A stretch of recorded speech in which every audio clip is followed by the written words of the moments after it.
Good morning ha, mga kamagbubukid. Ako ho ay magsasaing ng isang palyok na tulingan at gulyasan. Yan, ari naman ho, ipiprito ko. Ari ho, nalagyan ko na ng asin. Tapos, ang ilalim ay merong kalamyas. Yan. Yan mga kamagbubukid, lalagyan ko rin ho yan ng isang kutsarang paminta. Kutsarita lang naman, ari lang naman. Pagkatapos ay suka ho ng niyog. Meron na ho rin kalamyas. Ilalagyan ko din ho ng suka ng niyog. Para mas maganda. Mas masarap.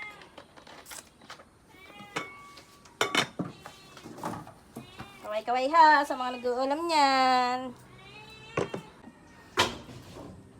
Nasaan na naman kaya din ang ano? Ang lighter. Didikit na naman ang apoy. Wala.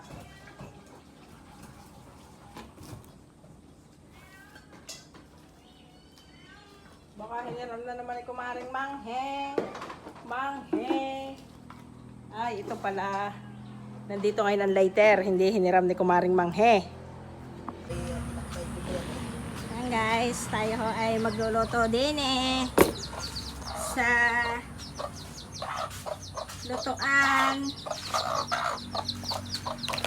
Overcook na ito. Tahong.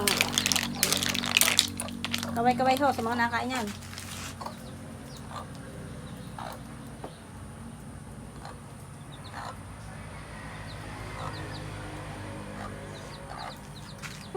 Sarap.